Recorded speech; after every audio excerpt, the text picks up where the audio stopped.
team are pulling out of the search for Caylee Anthony, but as one search is ending, another is beginning. Controversial bounty hunter Leonard Padilla launched his own search this morning at Blanchard Park in East Orange County. As you see, Sky 6 up over the scene moments ago, just as a dive team went into the water. You see them there. J.R. Stone live on the ground. And, J.R., we hear that Orange County deputies are not supporting this search. Why is that? Well, they just feel like Padilla's after media attention. That's what they feel.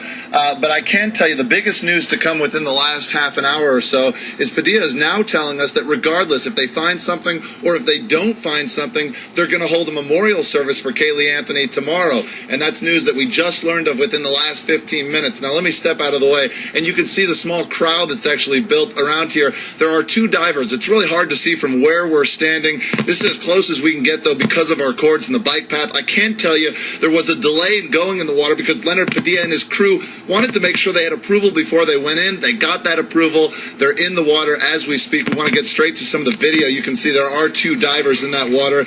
I can tell you the reason that they are out here in this park, Leonard Padilla and some of his team found a bead yesterday that they believe was from a cross that was photographed hanging from a tree here back in August by EquiSearch. Here's the catch, though. Leonard Padilla says that Caylee Anthony had the same beads and arts and crafts materials in her room that she would use on a regular basis. Padilla says that you mix that in with all Casey's references to Blanchard Park, and you have yourself a strong case that a body may be here. Now, we asked the bounty hunter what the divers are looking for, and we want to warn you, it is a bit graphic, his response to that question.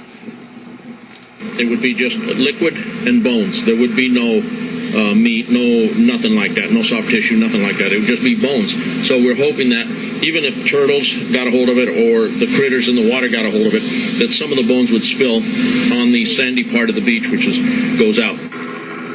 Now, as we said before, right now, only two divers in the water working with limited help since EquiSearch and the Sheriff's Office are both not involved. Either way, they are searching, and you can see in the distance some of the folks that have lined up, sort of blocking the view from where they are. But again, they just started within the last 15 minutes or so. If they were to find anything, we'll surely bring it to you here on Local 6. For now, reporting live in East Orange County, J.R. Stone, Local 6. Thank you, J.R. Now, this afternoon's court hearing about a possible gag order has been postponed because Casey's attorney had a scheduling conflict. They don't want us to be out there showing, that there are people out there that have cited Caylee and that they have not fully done their duty. This morning, as you see appearing on ABC's Good Morning America, Cindy Anthony criticized the state attorney's office and sheriff's investigators, saying they never did enough to look for missing Caylee. Prosecutors say they have no intention of preventing the Anthonys from looking for their granddaughter and continuing to ask the public for help. But the state attorney's office wants the Anthonys, as well as Casey's attorneys, to stop commenting on evidence in the case. Meanwhile, Casey's attorney is demanding prosecutors hand over even more evidence to him.